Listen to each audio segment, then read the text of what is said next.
Welcome to 20th Century Geek.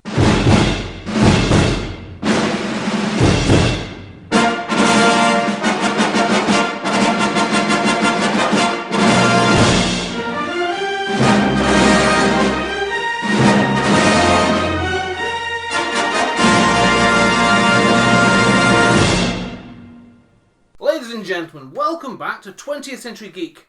I'm your regular host, Scott Weatherly, and today I'm being joined by a special guest. I've got Bryn Kurt Hammond in today with me. Hiya. You doing alright? Yeah. Not too bad. This is Bryn, you're the author of a book coming out later this year, The Complete History of the Howling. Yeah, that's correct. And you've got some other books, you've already got some other stuff on sale on Amazon, and we'll plug all that later on. Okay, brilliant. But you're here today to talk through, we're going to focus in on the Howling, and we'll talk about those. But we will kick off with more about you. How did you get into writing?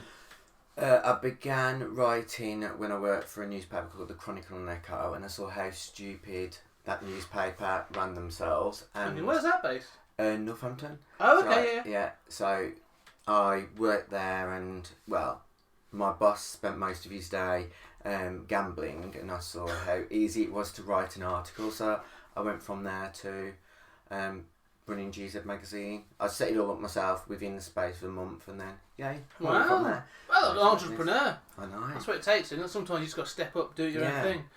So you've gone from that. So what was the name of the magazine? GZ magazine, Gorzo. So it was that sort of thing.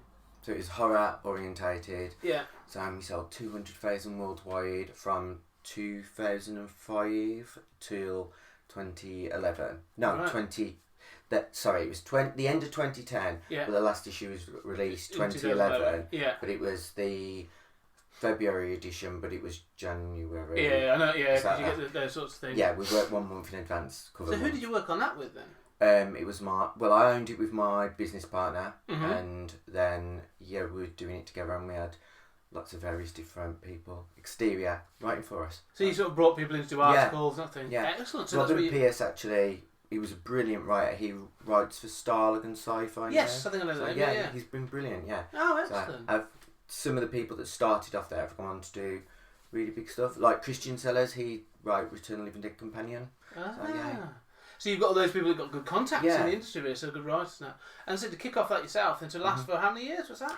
It was from 2000. I'm not very good with maths. 2005 till 2010. Okay, so about 5 years. Yeah. And for print media, that's actually pretty good. It is, yeah. That's not bad at all. Yeah. It didn't go bust. Everyone says it went bust. It didn't. Me and my partner split up. So it was a lot of in-house politics. So it just made it difficult for me to continue doing it. So it folded within a matter of a week. Yeah. So things happen, didn't they? I mean, this is the thing. It's. But we never went bust. I was stressed. It was going strong. Yeah. It was doing well. We were selling more than we did the month before. Yeah. So if it wasn't for the situation that was going on behind closed doors, it would still be going on. Yeah. So have you still got all those? A copy of all the ones you produced? I didn't keep them. So too many memories. So I was like, yeah. Oh, okay. Well, that's a fair point. Yeah. That's really. I have a few of them. So the ones which I liked. Yeah. So yeah. So you went from that, and you've done some. I don't remember that magazine actually. Did you? I think I might even have a few copies in the attic. Some other stuff. You went on then to do crime writing. Yeah. So you've done several true crime writings. Because I've got the one here. Yeah. The Brittany Murphy Files. Yeah. You did. How many of these have you done? I originally did Case of Murder and Nicole Smith Files, which was released by an independent publishing company. Yeah. Which I wasn't satisfied with the final edit.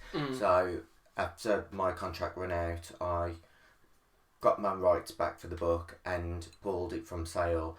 And then, so that's originally the first book in the series, because it's got nobody involved that were telling me what to do from the previous re-editing it. So yeah.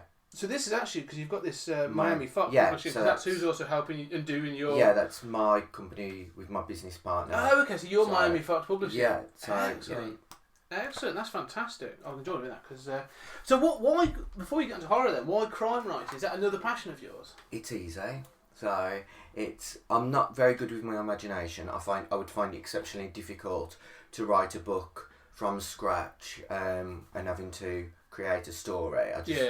Because of ADHD, I haven't got a long attention span, so But with stuff like the true crime, reading through the autopsy report, the police files, I found it interesting. So, and I've constantly got the ID channel on. So, yeah, it just felt an easy transition. No, that sounds great. It's true crimes is interesting. I mean, it's another thing that's sort of taken off really, and I think it's one of those again that I think podcasting has helped. You know, Definitely. You know, you get Criminal and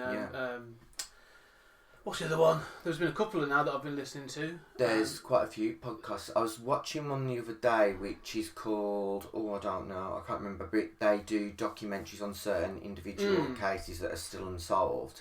So I can't remember what it is, but there's loads of them. So there's, like I say, Netflix has done a couple of the Staircase just recently, and To Make a Murder and stuff. And there's a real fascination in it. There is. Yeah. And I don't think really it seems to have gone away. It's cheap TV. So. It is, but also it's one of those things of you know it blends quite well with horror in a weird way because it's a reflection of us, the society. It is. And I think there's always that question, and you know if someone can commit that act, then that's it's dark. It's dark, and it's true. So that sort of scratched that itch for you, and you sort of managed to get into that. And I love. Well, I actually didn't before Brittany Murphy. I didn't really know much about her. I'd interviewed her twice before because she starred in Cherry Falls, so I went to the press launch. I like that film actually. Yeah, I loved it. So and I met her on 2 occasions. So because of that, I knew what type of person she was when I first met her, and then many years later when I met her and when she did the Across the Hall, and she was a totally different person. So I found that interesting that somebody can change within 5 years. Yeah. And in what way was she different then? She was dead, so she was there, but she was not really there. So and her eyes were completely glazed. Yeah, it was terrible, like mine today. But no, she was a totally different. You got different vibes from her. Yeah. So before she was really bubbly and upbeat, and then the last time I met her, she was dead. And right, the lights were on. No one was home. Yeah. So yeah. It's an odd thing because it seems to be. Especially with these sort of, like the Me Too movement and other things coming out, Hollywood can really chew people up and spit them out. It does. And I think, you think of Brittany Murphy, as you just said there, but I also think of Lindsay Lohan. Demi Lovato. Yeah, so. These people that have really, they probably went in, wanting to be something, and it's really broken them. Yeah. And so I'll be fascinated to read more about that. Yeah, I think it's success, and when you work in those circles, they'll give you whatever you want, so it's easy to be able to. So if they want cocaine, then they can access it really quickly. So it's sad. So I do find it interesting as well for some others because it's there's a documentary recently I need to watch it really, but it's the story of like Jim Carrey. Right. Okay. And his sort of fall from grace. Yeah. And it's fascinating to see how he's pulled himself back, and the big part of that was playing Andy Kaufman in Man on the Moon. Right. And he says after he started playing that character and doing that mentality, he couldn't pull himself out. Yeah. But he had all the people around him, like you say, that were saying, "No, you're fine, keep going." Yeah. And it was. It's easy to churn them out though because I've been on photo shoots and I won't name the person's name specifically. I'll tell you later on. Yeah, off air. And the person was totally through the entirety of the shoot. At one point, they came out the bathroom and their nose was bleeding. So it was not a nice shoot. Yeah. So it was gross. So, yeah, I can imagine. It's interesting that, like I said, because you've now you've got first hand experience of these sort of things. So I've obviously heard it second hand and through things, but to know that these things are true, it's a horrible thing. I've seen it even on the small scale, which is bizarre. People just like to be, I think, held up as a bit of a thing. I worked on the British wrestling circuit, professional wrestling circuit for quite a few years, and I was a bit of a job in that. I was go out and do my thing. I really enjoyed it, more of a hobby for me. But there were guys in there that have made really well. Like they're big in Japan now, or there's a couple of guys I know that have gone off to WWE and this other stuff. And they were great, and they were professional, and they sort of took it really seriously. But there's a tier below that that you knew they were never going to quite make that A-list. Right. But they always thought they should do. Yeah. And there were there were the people around them that were saying like, "No, you're amazing, and you're our top billing act, and I'll give you this money and stuff." And they became like just monsters. Yeah. They'd come out and tell you what you were doing wrong in your act or in your, and I'm like, you do know I'm twice your size. I work differently. I'm not going to dive off doing this or that. People can make monsters. Yeah. It's fascinating to see that. So then you moved on to, and you've now doing as you moved on. So horror's always been in the background then. So how did the complete history of the Howling come about then? I began it actually in 2004. Yeah. So 2014, sorry. Yeah. But I didn't really have the balls to return and do horror because online, obviously, if you Google my name, there are quite a few negative connotations attached to my name. So I thought to myself, okay, no, I'm not going to do it.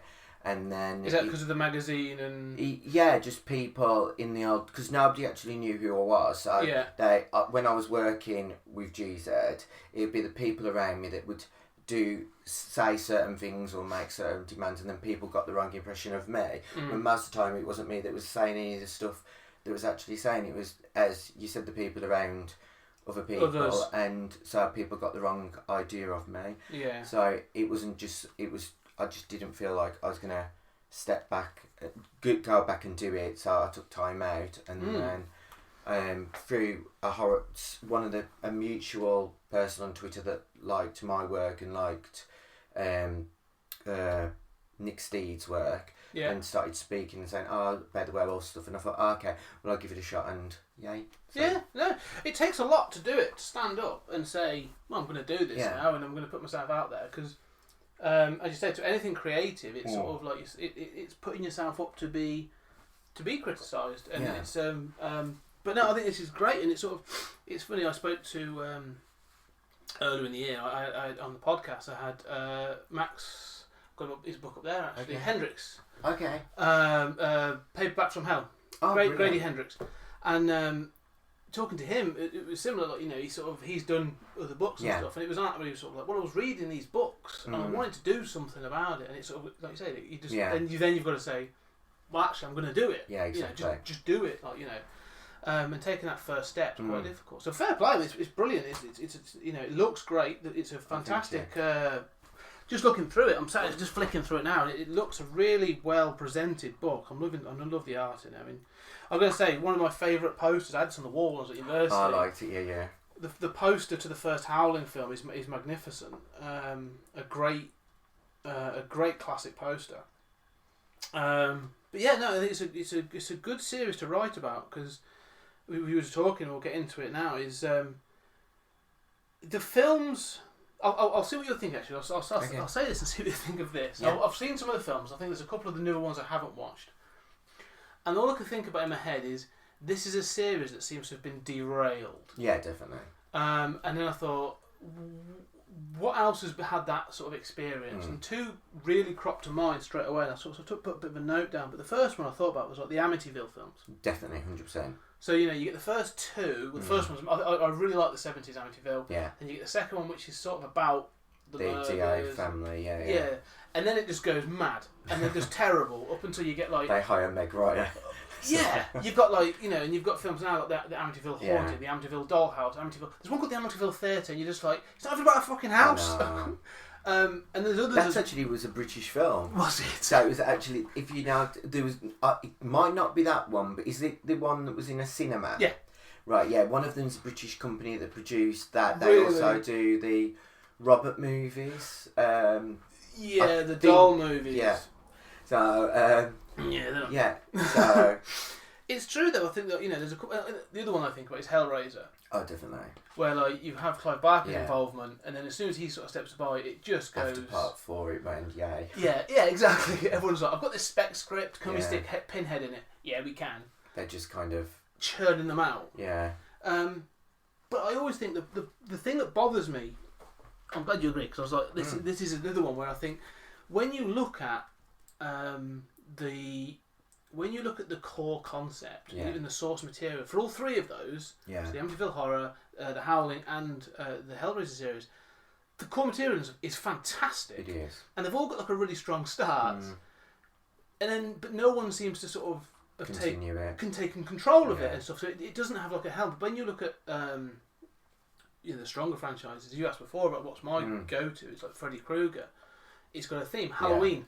Probably a little bit rocky, but you still got a theme, and same with Jason. I think Halloween went off the rails after part 4 majority. Yeah. I thought part 5 actually had some decent stuff in there, but after that one, it was like okay. With the 4, and it was like, yeah, let's go a bit ghosty. So.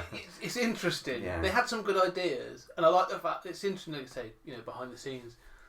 You have the cowboy in black, and then the druids, and then no one ever mentions it again. What was that all about? I thought the druid guy was a black guy at first, because there was, I'm sure he looked black in the in part 5 in parts, and then he's white. He was the doctor then from in parts. It's really not picked up. And like, okay. Yeah, just don't ask. I know. Don't ask. It's one of those, like, is Michael Myers dead? We don't talk about that. No. We don't talk about They did say that, because they said the director's version of part 6 was the best. So I watched it, and I'm going to be honest, I didn't like it at all. Yeah, I preferred the one that was released. The theatrical version, a bit tighter sometimes. I just think they just should have removed the entirety of the triangle out, because that just was a bit ugh. Yeah. Okay. And you can see that, I'm hoping this year they'll take control of it again, and we'll see what comes of it. But I would love someone to do that with the Howling. Yeah. But let's get into it. I mean, let's talk about the series. I mean, it's clearly ignited your your excitement to talk about it. So what is it about the Howling series that sort of intrigues you the most and to write about it? Howling 4 was probably the first werewolf movie I'd actually ever seen. Oh really? So when I watched it, I just loved the special effects towards the end. So everyone says it was a terrible movie, and yeah, I can see that, but for some reason I've always really liked it. So, and I actually preferred that out of any of them, and then I like part 2 for just the balmy reasons, and because it's a mad movie. It is. So, and I do like part 1, but not as much as those 3. I think part 1 was brilliant, but because I came to that a long time after, later, it's not like your expectations for the tone of the series was slightly different. I don't know. I think the original is an amazing movie. I think it's miles better than American Werewolf in London, but it still didn't have, because I think when you watch, as you said, when you watch your first horror movie, then it doesn't matter what comes before or goes after. That is the one which you've got. That's more, the one you'll go to, isn't it? If you liked it, so but I do really enjoy. That's probably the reason why. It's because it was the first werewolf movie I'd ever watched, and then after that, the only other horror movie I watched was Night of the Demons, which is another. I love it. So obviously Amelia Kincaid is my favourite horror icon over Freddy Krueger. Don't know why, but I think it's because I watched Night of the Demons before I watched Freddy Krueger. Yeah. And then and I watched Critters before Gremlins, so I prefer Critters. So it's kind of It is. That happens, isn't it? Though, like you'll see something and that sets your expectations and stuff. And again, because I was Gremlins before Critters, I really enjoyed Critters. I actually think that's another series that I think it gets dafter. It does. But I have an enjoyment for each of the films in a different way. But I totally agree with that. Like you will see certain things that sort of set your expectations. Yeah, it ignites you, doesn't it? It does. It does. I mean, the one thing I found fascinating about sort of digging into these films a little bit though is each of the films are just very different. Very, very. Like there's even like the tone and even the concept.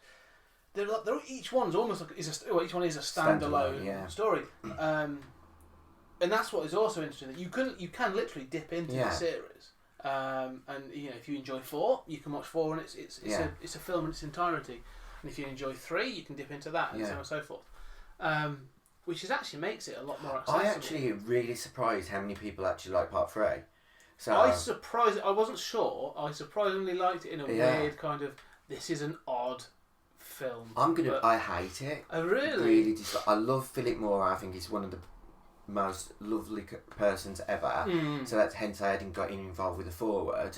So and I think Joe Dante's a bit of a dick. So I just he's just rude So really, yeah, I just didn't, because everyone else says, oh, he's really nice, but I think he might have got offended that I didn't approach him first to do the Howling book. But the only reason I didn't approach him first is purely down to the fact is that everyone else would have already approached him to do it first, because there's another Howling book that's coming out way after mine. Well, it's been written for years, but it's just never come out. Just sat on a shelf somewhere. Yeah, so I don't know even if it will see the light of day. But I wanted to do something slightly different, so that's why I went to Philip Moore first, then over Joe Dante, and I think it upset him. So it's an odd one to get annoyed about, considering I wouldn't even say it's if you were to ask him, it's probably not the top of his resume. No. But it's one of those things. It's the sequels are all interesting. I found 3 interesting because, from what I understand, I can't remember the guy who directed it, and Philip. So he sort of was involved in 2. Yeah. But didn't. It's crazy. It's got Christopher Lee in it with a weird incest story going on and stuff. Simple Danny. Yeah. But he didn't seem to enjoy the experience, so he wanted to make just like his vision. He didn't want to do when he got hired to do Howling 2. Yeah. He didn't really particularly want to do, because people will compare Howling 2 to the original and go, it's either good or it's really bad, and so he didn't really want to do it, but he did it, and he wanted to do something totally different from the first one, and that's how you get Howling 2. But after Howling 2 bombed, then he wanted to show what he... Which I find unusual, because Howling 2, it's one of those films, it was... I think maybe because you see it in nostalgia now, because Arrow have released a really nice transfer. They have, haven't they? And you can see that like it's got a cult following, and it deserves to be a cult film, because it's as balmy as your Aunt May sort of thing. It's just mad. And I think, like you said, films like that from the 80s just they don't get appreciated at the time, because no one was like. But to see Christopher Lee in shades and trying to be cool is actually awesome. But 3. There's a part of 3 which I wonder if you've there's an image in here which one? Which I find, it's one of those when you sort of just go, I would love to see who came up with, I mean, to be fair, some of the everything in part 3, Philip Moore. Oh yeah, the 3 nuns. The 3 werewolf nuns. Yeah. Were intriguing to me. Philip Moore wrote it, and the 3rd one he wrote, directed, produced. He actually took the 3rd one to the bank and asked to borrow the money, so for the movie, because no one wanted it. Yeah. So, and he was funded by in Australia. I was going to say, is it filmed there as well? Yeah, filmed and funded, because he filmed Mad Dog, I think it's Mad Dogs or Mad Dog in the States, in Australia, and that's got a huge following as well. So I'm yet to see it. So, but I'm sure it does look really good-ish. In that sort of decade. For that time. So, but there's a concept in, and this is that thing about saying the source material. So if you go back to the Howling and the the original novels, is that there's this sort of like a commune of werewolves that live together in California, and they entice people in and all this other stuff. But they are very much like, not to want to harp on another film, but they're American werewolves. Yeah. They're the classical werewolves, right? Yeah. The moon doesn't seem to have much of a thing. They are changelings, that sort of thing. I think the only effect that the moon does is a blue moon, isn't it? Yeah. But they seem to be able to change almost at will and that sort of thing, which is good, because that part of the whole mythology really bothers me. It's quite limiting, isn't it? Really? Once a month. Yeah, once a month you're just like, well, you find them for the rest of the month. There's no real narrative there.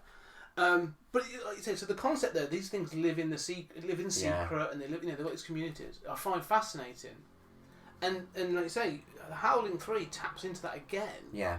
But I like the fact that it's like, oh yeah, well they're the American ones, because they make a reference to it, don't they? Oh, we think there's a community in California.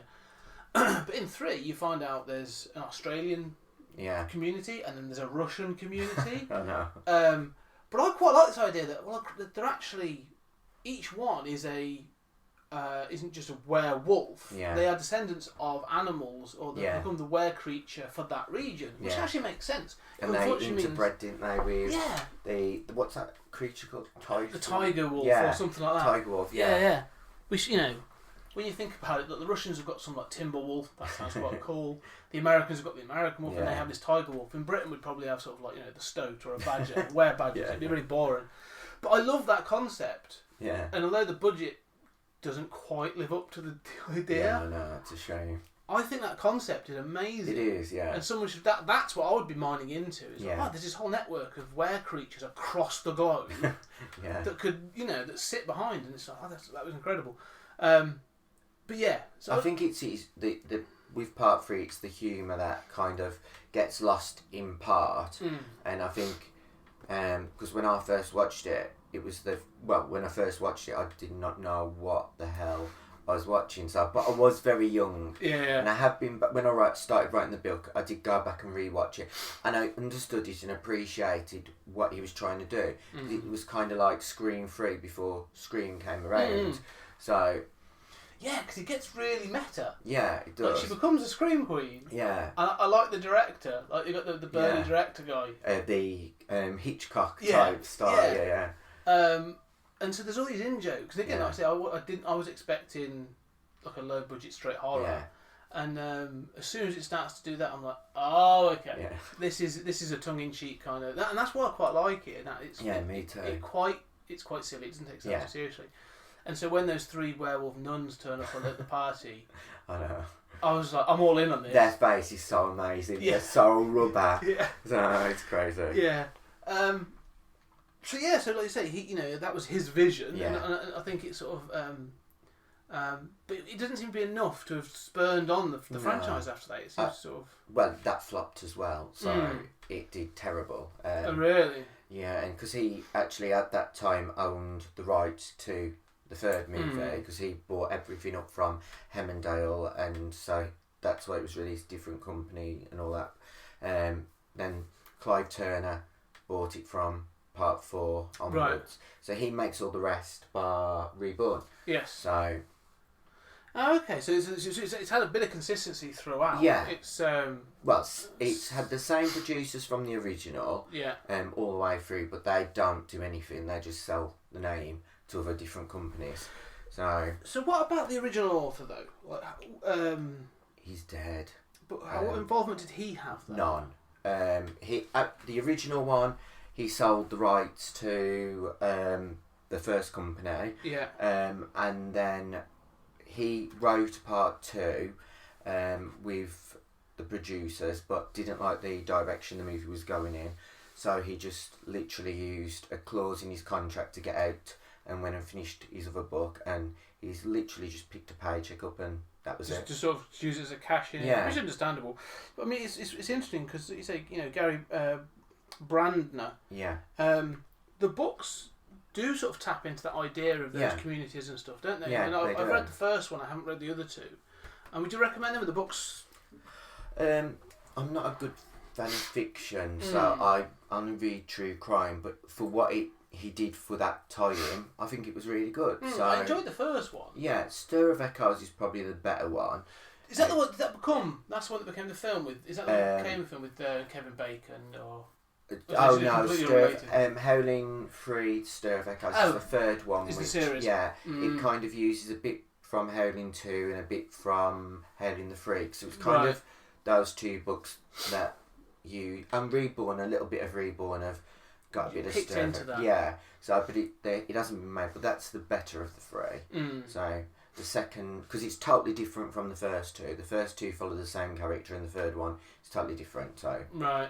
It's interesting because it's one of the things that sort of I was thinking about when doing around all this was when you look at other monsters in films, the classic monsters sort of thing. There's a definite heritage. Like things have got a lineage that you can sort of say, okay, well, vampires, you go to Dracula. Yeah. Frankenstein's monster, well, you've got Mary Shelley's Frankenstein. Even zombies have got a lineage and you can take it back. Werewolves seem to sort of struggle in that sense that they go a little bit, they flip-flop all over the place. They do. They've not been consistent, have they? No. There's no sort of... point. Like, you know, Yeah. there's no reference point that goes, oh, that's what that is, and that's what you harken back into.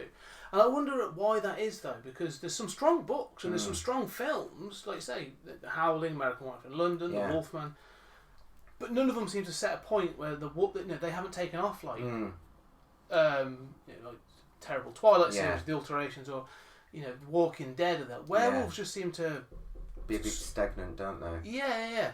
So what do you think that there's a possibility of something could drop into pop culture and with werewolves? Yeah. I don't think so. I think they'd have to really do something. I don't know. I just don't think people really don't buy into werewolves more so than vampires.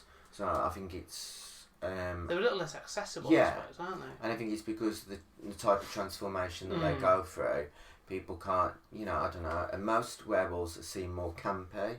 So and they're never really that threatening. So, and I think it's also to do, it narrows it down because of the moon, because most movies do use the moon as the transformation. Yeah, that's a real limiting factor, I've got to say. It's something I think, I think people have tried to move away from it, and you do see there's that move, but I'd love to see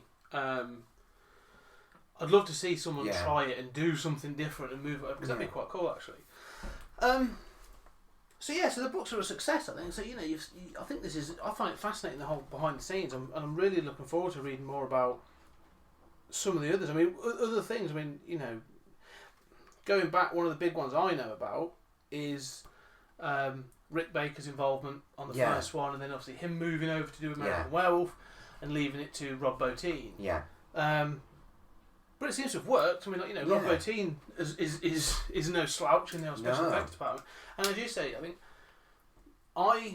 you think you prefer the Howling. Yeah. I definitely lean into the American Werewolf camp. Yeah. But again, I was introduced to American Werewolf at quite a young age. But the both of them have got really outstanding special effects. Yeah, they are brilliant. I did watch because I hadn't watched American Werewolf for years, but when I watched it, because it's more dialogue driven, isn't it? It is. Yeah. So it takes a long time before you actually get to, same as Howling. It does take a long time before you get to see anything. But I don't think the only reason I prefer Howling over American Werewolf is because Dee Wallace is so strong as an actress. Oh, she's brilliant. Yeah, she exhausts you, doesn't she? Throughout the entirety of the movie. Yeah. She just really she literally zaps you with all your energy. She is such a strong lead. And I have to admit that that opening scene. Yeah. Haunting. It is. It's incredible. And to open on that. Yeah. And then you go from there. It really does. Like you say, that opening for sort of 10 minutes hangs over the whole film. Oh, it does. And so it's not like, in American Werewolf, it's played more for laughs. Yeah. So, obviously he loses his best friend and that comes back and stuff. But it's played more for humour, so you don't get the dread. But yeah, there's a whole... the Howling is definitely permeated by dread. It is. And a real sort of... there's like a sexual tension throughout the whole thing as well, which seems quite apt for the time. Yeah. I do find it quite an interesting film in that aspect. I do think, as you said, I think it's because it begins, isn't it? I think it's because the werewolves are a lot more sexual than vampires. So, and I think, saying that now because the vampires are seductive, But but in this film, in this version, they're animalistic, aren't they? Yeah, exactly. That's the animalistic part of it is just, and it goes on. And I think it's Picard.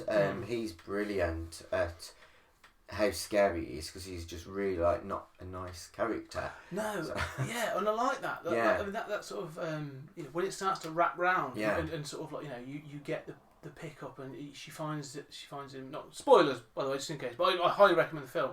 But she finds him later on in the sort of the medical room, and stuff. And you see his transformation. It's amazing. It's really well done, and it's done for grotesque horror. It is, yeah. And if you are sat at home at late night watching this, then it plays that way. It does, I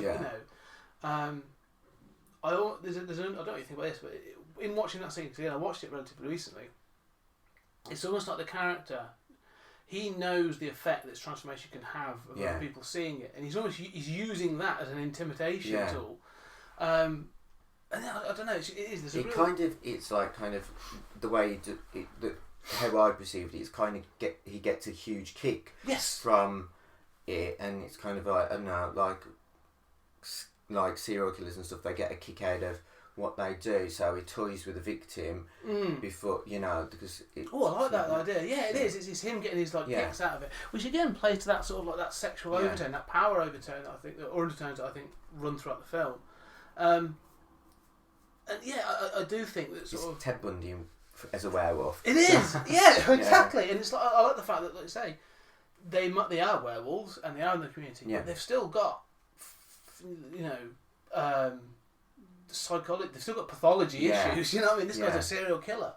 The one issue I have with the film, and it's one of those things I think whenever I watch it, I always just go, oh, the one thing I would change. Is, like I say, throughout the whole film, it's really good, and then the ending, I find that the ending is going to be amazing. I'm thinking, because she's the dog, the pet poodle. Yeah, it's the fact that, like I say, you know where I'm going. I love the concept of the end, that she is going to sacrifice herself to reveal this thing, and then when she turns into a bit like say a poodle, I'm a bit like a Shih Tzu. Yeah, it is. I'm like, you needed something a bit more aggressive for that. I think that is one of the lamest parts of the movie, and also the cartoon of Marsha and Dee Wallace's husband, where they're doing it and then they turn into a cartoon character. I'm like, ugh, what is going on there? Yeah, And the stop animation is okay, but it's still really bad. Yes. So there's those three scenes that I think do let the movie down tremendously. I don't know why they just didn't cut it from where they're foaming at the mouth, and I wish they'd have just cut it, because we didn't really need to see. No, it's all there. It's insinuated. You get what's going on. Yeah, exactly. No, I agree. And that final scene, like you say, just a bit more of an aggressive makeup would have been amazing. But that was Dee Wallace's choice. Oh, really? She didn't want to turn into a werewolf under any circumstance. In her contract, it said that she would not turn into a werewolf. So they said, "Oh, can we do this?" And she agreed to that. She were a werewolf, so. It's that's the things about Hollywood, isn't it? There's always going to be that little bit of you got to say give and take, and it's sort of it's one little moment or change. Exactly. Yeah. But I think I like the rest of the concept. Yeah. I think it's good. But yeah, like I say, at that point, like I say, the series continues. It's still ongoing. I still think the last one was 2014, 2012? 11. So, yeah, it was actually made, I think it was 2010 when it was completed, and it was 11 when it was released, but we didn't get it till 12 or 13. Yeah, I was going to say it's 2012, I think. Yeah, it was a huge gap. Yeah. It's been long enough now. Yeah. And I do think, with the special effects we've got now, and I think, especially with with things like the Me Too community, this whole thing about the sexual predatory nature of Hollywood and stuff, as we discussed. Yeah. I almost think like the Howling is ripe to be remade and to be a commentary, and that's one of the things that Hollywood horror is great at, is becoming a commentary on things. Yeah. So Hollywood, if you're listening, I'm going to give you that one for free. They are doing a remake. Are they? But I'm not sure. A French company has bought the name. Okay. And it's still sitting there. So if this book does really well, then hopefully I'll be able to. We're planning on doing a documentary, and if we can get the rights to do a remake or a reboot or a take on the franchise, then I'd love to get involved. Yeah. So that'd be really good, because we're doing the Vegas tour in October. And that sounds exciting. Yeah, I'm really jealous of that. Oh my god, I'm really excited. Vegas in October. So, yeah, that's awesome. I'm doing Sin City, and I'm being inducted into the Horror Hall of Fame there. Really? So, yay. That's awesome. Oh, that's going to be amazing. I hope you better get some photos up on Twitter. Oh, definitely. I'll be retweeting them bad boys. That's awesome. Congrats on that. Yeah. Oh, thank you, mate. But the guy that did special effects for Howling 4, he also did special effects for Nightmare on Elm Street, The Blob, and all those movies. Nick Benson, we're doing it, signing together, and we were talking about collaborating on films. I wouldn't direct because I can't do that, so it would just be like renting the name, and then I'd get other people to do it. So that's awesome. That sounds really exciting. And Yeah, Vegas I hope now. so. So when it's cold and wet here, I know. you're going to be in the desert and enjoying the city. But at the moment, it's tipping its own over there in the States, yeah. No, you can winter in Vegas, exactly. you can summer here now. Yeah, It's lovely. I know. So the other thing is, and like I say, we'll quickly get a plug in for the book. So when does the book come out? It hits stores 7th of November. 7th of November.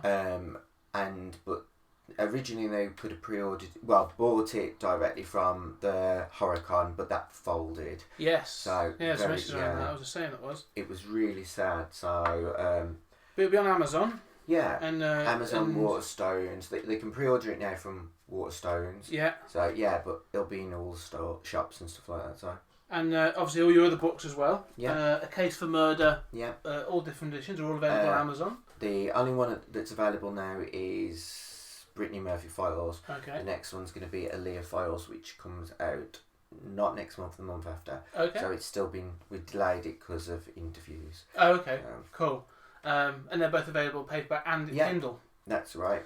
So check them out. The book looks amazing. I'm really impressed with it.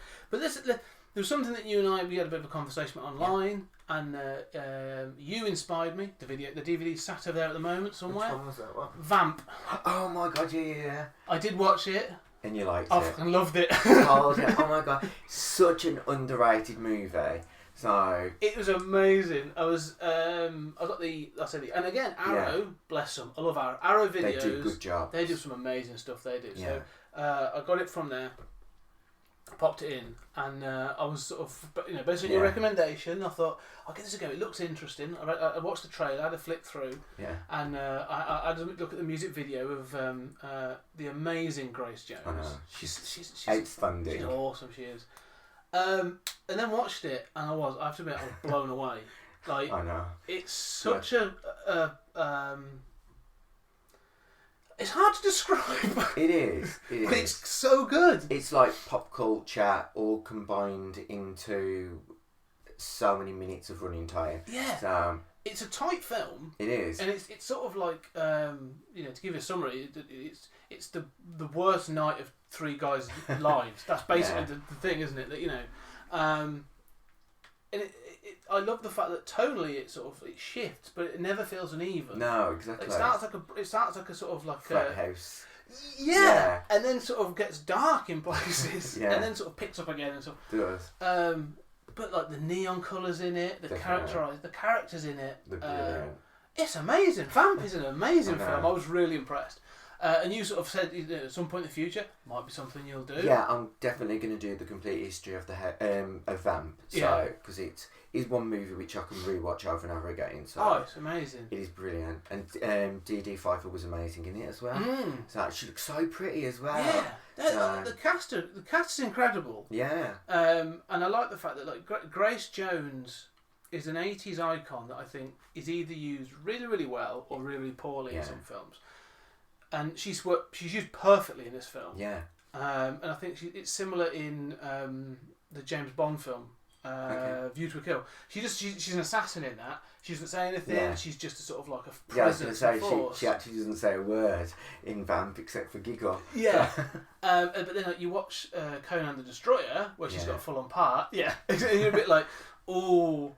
Yeah. Lose the dollar. Yeah. But there's a presence in this. There's a force. She's quite threatening. I think it's because she's very Amazonian. Yeah. So, is that the right word? Amazonian, yeah. That's right. So. Yeah, her dance and just like the fact she sort of exists as a sort of it's never explicitly She's like a mirage. Yeah, say. yeah.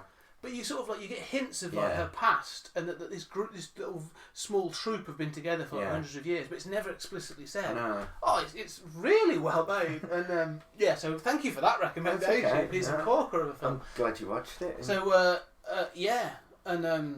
so I owe you for that. Okay. And if when you do that, we'll definitely talk about that in the future. Because the other one we talked about, and I would love to see, because again it's another series that's very dear to my heart. And I think has got fascinating behind the scenes. Is the Child's Play. Yes. And I'd love to see that as a complete history. That's one thing I'd like to do, but because of the rights, are Yeah, probably it's all over the place. They're split at the moment. Yeah, MGM, aren't they? They're Mm. rebooting it, and Don Mancini's still not particularly. He wants to continue the story as it is. Yeah. But I didn't like the last two movies. Oh, really? Curse and Cult? Didn't like Seed. Seed's a real mess, isn't it? Yeah, I wasn't a fan of the one after Seed. Yeah. It was all right. Don't get me wrong, it was not that bad, but I just didn't buy into it. And then the final one with multiple Chuckies, they kind of got the doll look slightly better than they did the one before, because the other one looked it was a bit. The CG is a bit. Yeah. Is a bit cheap in it, isn't it? It does look a bit. It kind of looked a bit like Katie Price. It had extra lips, and it was like, what's going on, goldfish? So it kind of didn't. I know exactly what you mean. Yeah, it just didn't. He looked too fake. Yeah, it stands out in the film. Yeah, and then you had the other one where where it became multiple and jumping souls. It kind of messed with like the mythology. I agree. I think I kind of I love the first three. Yeah, as a bit of a closed trilogy. I think they work really, really well. And they're very 90s and that sort of thing. And I like Bride of Chucky. Oh, I did like Bride of Chucky. And then, like you say, they've lost something. Yeah. Like they're trying to. It feels like they're trying to find something again. Like it's still crazy, batshit crazy sort of thing. But I do like that some of the behind the scenes stories. I actually interviewed and spoke with Ed Gale. Okay. Last year, the man who was obviously the short actor who was in the Chucky outfit. Oh yeah. Oh, the little he's the short guy. So he was in Howard. He's Howard in Howard the Duck. One of my favourite movies. Yeah, so it's so bad it's good. I do. I'm a big fan of Howard the Duck as well.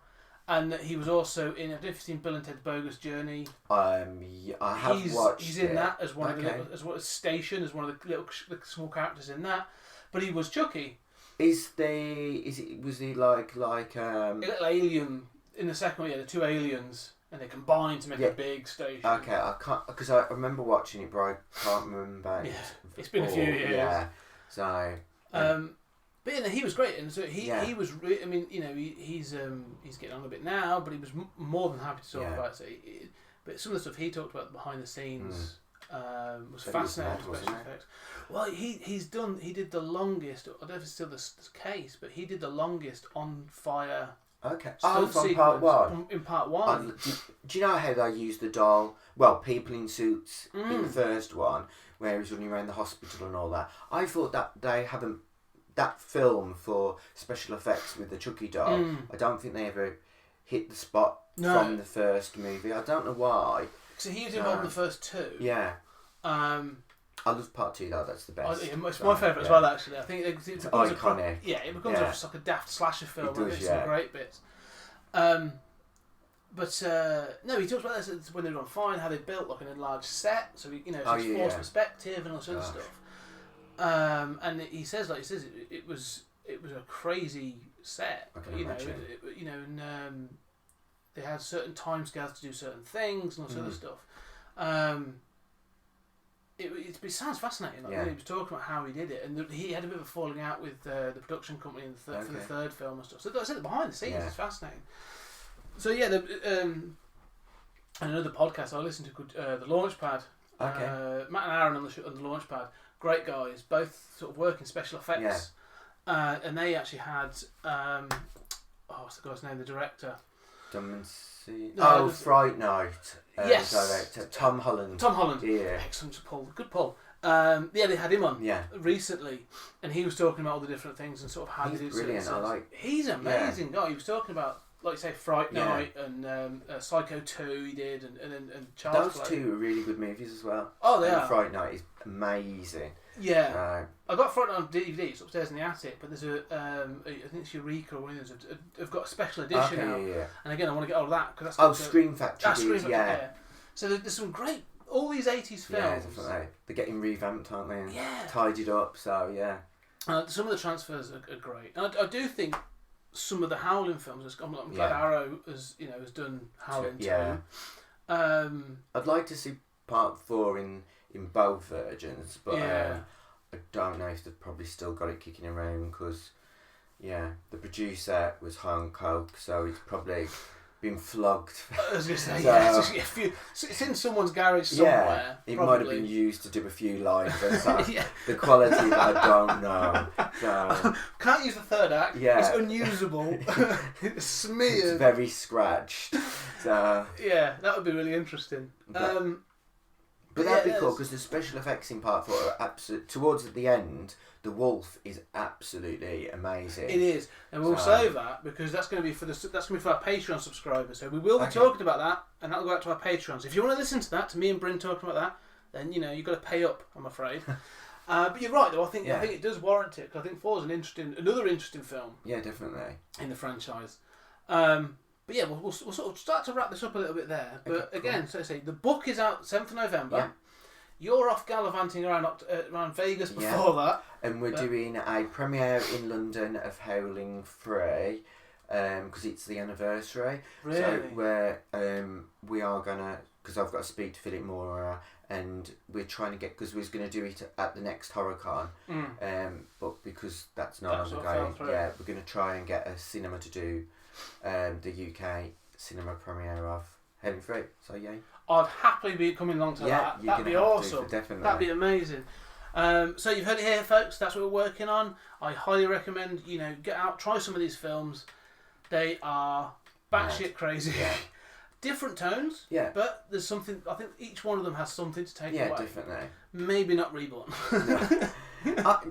Reborn's great if you like Dawson's Creek. So it is Dawson's Creek, but with werewolves. Yeah, just about. Yeah, exactly.